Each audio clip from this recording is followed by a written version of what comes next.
नमस्ते दोस्तों, मेरा नाम है MR गोस्ट स्टार और आप सुन रहे हैं हॉरर स्टोरी, वो भी मेरी जुबानी। तो आज की कहानी 4 दोस्तों की है जिनके मैं नाम आपको दे देता हूं, अभय, करण, नीलेश और विशाल। तो दोस्तों ज्यादा समय न गंवाकर आज की हॉरर कहानी शुरू करते हैं। अभय, करण, नीलेश और विशाल 4 पक्के दोस्त जो कॉलेज से ही एक दूसरे के साथ रहे। एक दिन चारों ने मिलकर फैसला किया कि इस बार वीकेंड में कहीं बाहर कैंपिंग करेंगे, एक ऐसी जगह जो शांत हो और जहां कोई न हो। अभय ने सुझाव दिया, चलो कौशा जंगल चलते हैं, बहुत कम लोग वहां जाते हैं और पूरी तरह वाइल्ड है। करण ने तुरंत गूगल किया, अरे भाई ये जंगल तो बदनाम है, कहते हैं यहां कुछ अजीब चीजें होती हैं रात को। बाकी सब हंस दिए, भूत वूत कुछ नहीं होता, चलो ना, मजा आएगा। चारों दोस्त एक जीप में जरूरी सामान लेकर जंगल की ओर निकल पड़े। दोपहर को वे जंगल के एक हिस्से में पहुंचे जहां मोबाइल नेटवर्क पूरी तरह बंद हो चुका था। जगह वाकई खूबसूरत थी, ऊंचे पेड़, बहता हुआ छोटा झरना और चुप्पी ऐसी कि कानों में सन्नाटा बजने लगे। चारों ने टेंट लगाया, खाना बनाया और आग के पास बैठकर किस्से कहानियां सुनाने लगे। रात के करीब 11 बजे हवा अचानक तेज होने लगी। झाड़ियों में कुछ सरसराहट हुई। नीलेश ने देखा एक औरत का साया झाड़ियों के पीछे था। तुमने देखा? नीलेश ने धीरे से कहा। क्या? विशाल बोला, वो कोई औरत थी शायद। अरे छोड़ यार, तुझे वो हॉरर मूवी की आदत पड़ी है। पर सच में कोई था। रात के करीब 2 बजे नीलेश टॉयलेट जाने बाहर निकला, झाड़ियों की ओर गया और फिर एक भी आवाज नहीं आई। 5 मिनट, 10 मिनट, कोई हलचल नहीं। करण को शक हुआ, इतनी देर हो गई, मैं देख कर आता हूं।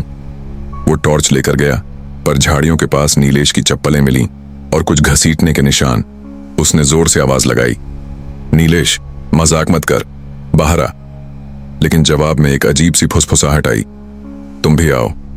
करण भागकर टेंट में आया। कुछ गड़बड़ है, नीलेश गायब है। तीनों दोस्त घबरा गए।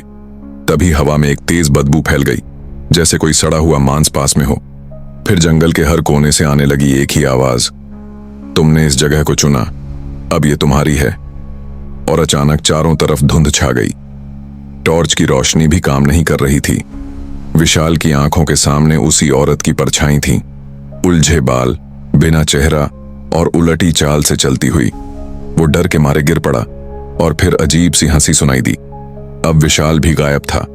अब बस अभय और करण बचे थे। उन्होंने सामान भी नहीं उठाया, बस भागना शुरू किया। पर हर रास्ता जंगल में जाकर एक ही जगह आकर रुक जाता। जहां भी जाते वहां झूला झूलता दिखता, बच्चों की हंसी सुनाई देती और किसी की आंखें अंधेरे में चमकती थीं। थक कर वे एक पेड़ के नीचे बैठे। तभी किसी ने कान में धीरे से कहा, तुम 2 ही क्यों बचे हो? बाकियों की तरह तुम भी। अगले ही पल करण की गर्दन मुड़ी हुई हालत में जमीन पर पड़ी थी। अब अभय अकेला बचा था। वो पागलों की तरह भागता रहा, गिरता रहा और सुबह जंगल की चौकीदार टीम को जंगल के बाहर रोते बिलखते अधमरा मिला। उसने बस यही कहा, हमने माफी नहीं मांगी, वो जगह छोड़नी नहीं चाहिए थी। वो औरत हमें नहीं, हमारी आत्मा को चाहती थी। कौशा जंगल की एक पुरानी कहानी है। 100 साल पहले वहां एक औरत को गांव वालों ने डायन कहकर जिंदा जला दिया था। उसकी आत्मा उसी जंगल में भटकती है और हर साल कुछ नए मेहमानों की तलाश में रहती है। अब कहते हैं, जंगल बुलाता नहीं, घसीटता है। तो आज की हमारी यह कहानी यहां समाप्त होती है। और ऐसे ही मजेदार हॉरर स्टोरी सुनने के लिए मेरी चैनल को सब्सक्राइब कर देना, जिससे मेरी ऐसी मजेदार स्टोरी आपके पास जल्दी पहुंच। तो मिलते हैं हमारी नेक्स्ट कहानी लेकर। ऐसी मजेदार हॉरर स्टोरी जो आपका दिल दहला देने लिखें काफी है।